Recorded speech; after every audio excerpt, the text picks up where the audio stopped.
Hello, so I'm the academic bean and now I'm doing my PhD. But before my PhD, I did 4 years of undergraduate and then a master's year. And that's meant that I've actually moved and done that kind of back to uni move 5 times minimum now. And along the way, I've learned some things and I'm just going to share what I've learned and kind of feed it back to the first year of uni and kind of some of the structure of packing advice that I would have liked. So this is kind of the first thoughts on the overview of how you should plan. Split the task into different sections based on different rooms. Then you're gonna write. I'm gonna talk through what I would pack, but you need to write your own list really. There often is things that you're gonna need to buy, but a lot of the things, if your family maybe has an excess of saucepans, it might be that you can take one of their saucepans, or often family members might be doing a clear out, so you might want to ask aunts and uncles, are you clearing out any kitchen supplies? And that can really help cut down the cost. A lot of people will go and then buy everything brand new. And what that tends to mean is you're buying the cheapest of the cheap options because you're trying to cut down on that cost. Whereas if you get secondhand things from people who've maybe bought it and just not got on with it, there will be different options. One thing to remember with kitchen stuff is you might not have all that much space. But so you're gonna need to think, what are you gonna be packing into? Are you gonna be packing into cardboard boxes? Are you gonna be packing into reusable carrier bags? And then how are you traveling to university? If you're coming from abroad, it probably does make sense to buy everything brand new when you get here rather than bringing everything across, just with the cost of shipping it across or even as carry-on, it can get quite pricey. So you're going to need to think very differently about what you plan for when you arrive and maybe give yourself a little bit more time to get settled. So I'm going to break down what you maybe need for your kitchen. One thing that you would see a lot on like move-in days is people arriving with, the Tesco or Asda boxes, which have got, for a family of 4 or 5, 4 bowls, 4 plates, all of this. I don't think you need that much.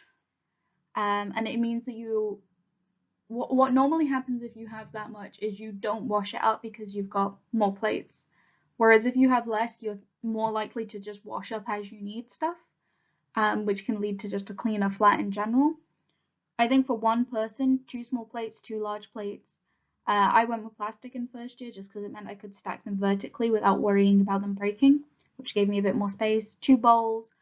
I do think glasses are somewhere where if you're going to be having people over for drinks, it helps to have excess glasses. That's something that gets used up very much. 2 mugs, 4 forks, 4 knives, 4 spoons, 4 teaspoons. Just get a set of something. Tea towels are very helpful. Normally they end up being communal use. So there'll just be a bag of tea towels and then someone will wash them regularly. Spatulas, spoons for cooking, tongs, all of those kind of things. You're going to want to bring them, but you don't want to bring kind of excess. Often there's something that people are fine sharing, but sometimes people don't want to share, so it's good to bring at least a couple of your own. Washing up liquid, sponges. Often you will go with your flatmates to a nearby big supermarket and get these kind of things in the first couple of weeks, but it's always good to bring a couple of things with you just to get you started. Continuing with the kitchen, a small frying pan, a large frying pan. So I brought like a little egg pan, so it literally was big enough to fry an egg, which has been very useful and find it very handy. Small saucepan with lid, a medium saucepan. I ended up getting like a triple set of saucepans, which in hindsight now are actually very, very small, but for doing like a single portion of pasta or even 2 portions of pasta, they were kind of fine for me. And I got on really well with them. They didn't take up much space. Bring some spices, some salt, all of those kind of things that you're used to using when you're cooking at home, or maybe they're familiar flavors in your family. Bring those kind of things, maybe paprika, garlic powder, salt and pepper, everything like that. Tin opener, very handy.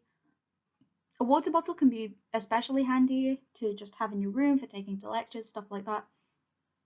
It's just a helpful thing. If you're a big coffee drinker, you might want to bring like a flask, like a heat one, or a reusable coffee cup, that kind of thing. And bottle openers, even if you don't drink, there will be lots of times where it's handy just to have a bottle opener.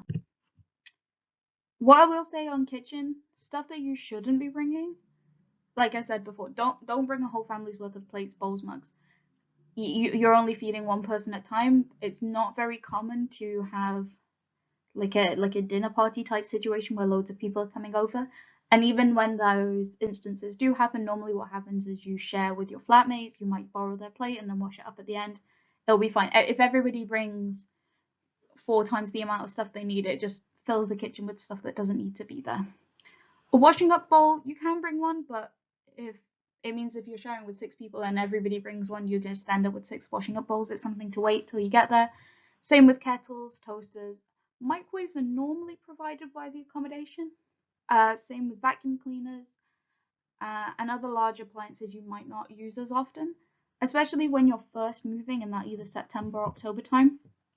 Just bring the bare minimum that you're going to need to survive. And then if you're at the end of that, you're like, you know what, I really would like my coffee machine here, then you can bring it.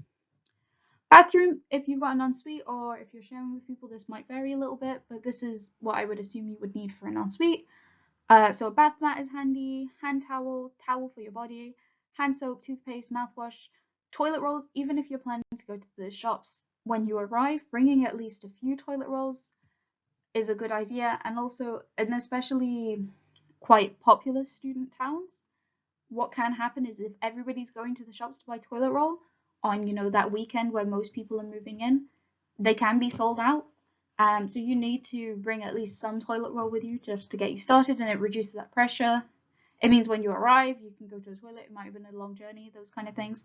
Period products are always good to have on hand. You don't want to wait till you need them to go to the shops for that kind of thing. Shower gel, shampoo, conditioner, toilet brushes normally aren't provided. But if you're moving into like a shared bathroom, it's more likely that someone will bring one, so maybe don't. But if you're in an ensuite, bring your own toilet brush kind of thing. What I will say is a lot of blogs really strongly discourage you from bringing anything that you could possibly buy when you get there, like toothpaste, shower gel. But I think that's kind of a weird thing to say. They don't take up that much space. I think I probably brought like half a shopping bag, and that was all toiletries, and it was completely fine. And then I had everything I needed. Or if I forgot conditioner, then it was just one thing to buy at the shops rather than a whole host of things that you need to buy. I think as much as you can get done before you actually move in makes the whole thing go a lot smoother. And you're gonna have to spend a long time at the shops getting food anyway. Moving on to bedroom. So duvet cover, pillowcases. I'd recommend bringing at least 2 sets. More than that, maybe it'll just take up storage space that you don't need. Also, you're going to want to bring a bed sheet, mattress protector, although often they are provided, especially if the mattress is a funny size, like a 3/4 bed or something. But it's always handy to have a mattress protector, and if at any point. So what happened with me is I brought a mattress protector. My accommodation had one, but then when I moved into a shared house, there was no mattress protector provided. So I just kept it on hand for a year, and then I was able to use it.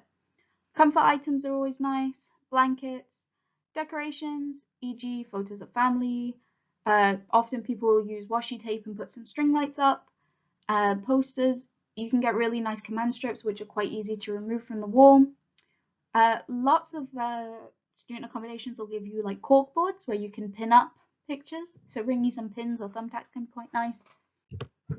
So clothes, it's difficult to know because if you're a fashionista who's changing outfits every day, you're probably gonna feel slightly differently about clothes. But I think the good step to think is, when are you next coming home? So if you're gonna be coming home in a month, think of it more like a month long holiday. Think about how much clothes you would take on that kind of length of a stay. How often are you gonna do your washing, stuff like that. Normally you'll only need kind of summer autumn clothes if you're gonna be going home in your reading week.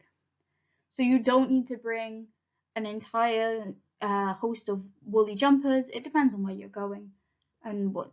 If it's a drastically different climate to you're used to, then maybe you do need those jumpers. But winter clothes can take up a lot of space when you're packing. So you might find it easier to fill a suitcase with summer and autumn clothes, and then on the next time you're coming home, bring with you all those winter clothes that can be a bit bulkier. I would suggest no more than 2 suitcases worth of clothes. And then maybe extend that to kind of a carrier bag worth of jumpers, just because they are so bulky. If you leave clothes behind, what it means is when you next visit, you've not got to worry about packing a full suitcase of clothes to use while you're visiting home or something like that. I would recommend a waterproof or a warm coat. You might want to bring swimwear if you're going to go swimming. It depends where you are. I don't think I've ever gone swimming while at uni, but I always bring it quite hopefully. And obviously stuff like underwear and kind of those basic essentials, pajamas, you're going to want to bring a couple of pairs of those. So miscellaneous stuff that kind of doesn't fit in a category. Important documents, passport or other IDs such as provisional or full driving license. If you're able to, get your national insurance number written down, get your NHS number written down. Bring some cleaning wipes, or just like baby wipes. It doesn't have to be a cleaning wipe. Just because when you move in, although it was cleaned, sometimes just moving in can stir up some mess. So having some cleaning wipes on hand just to clear out some dust if it's been all summer before you move in and it's kind of settled, that kind of thing. If you're on any medication, you're going to want to bring those. And just touching on that, if you're someone with a specific allergy, what I said about the toasters and kettles and things like that, use your judgment on that. For example, a lot of people with gluten allergies, they'll bring their own toaster, and that will be separate and not shared except by people using non-gluten bread. So there is stuff like that, so use your judgment. I would recommend bringing like a medical pack with plasters, painkillers, cold and flu tablets or sachets. Stick another period product in there just in case you run out. Stuff like that can be really handy to have on hand when you move in, so that when you get ill after a week or two, you've got it there ready to go. I'd also suggest maybe getting yourself a treat, maybe bring a bag of snacks, maybe a bag of chocolates, something like that that's going to make it a little bit easier to move in, and stuff that you just like.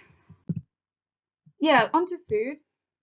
I really would highly recommend, while you've got either parents or friends helping you move in, getting a really big bag of rice or a big bag of pasta. I think in my first year I bought like one of the big 3 kilo bags of pasta, just so that you've got a stock of it. These kind of things are much cheaper when you buy in bulk, and then you can just, get a cup worth of pasta, put it in your saucepan and go.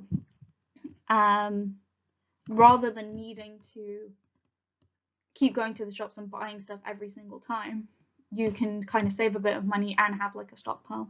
Same with cans. If your family lives near to somewhere where that maybe has really good discounts on bulk buying cans of beans, you might want to stock up before you go. I remember taking like baked beans with sausage in a can because I was able to get like a couple packets fairly cheaper than if I was going to be buying them all the time, one at a time.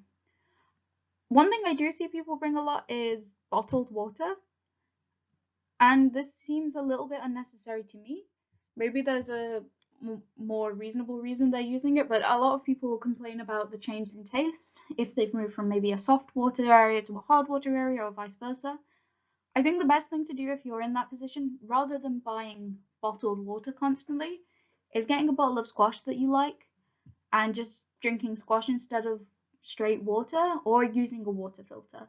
It's really costly to keep buying bottled water, and it's kind of not necessary. You also should probably bring some tea and coffee. Even if you don't drink it, it's good for if you've got guests over or when your parents visit or family friends, that kind of thing. Everyone seems to want a tea and coffee. So just having a little bag of tea, a little bag of coffee can be really helpful. And if you like it, you'll have it anyway. So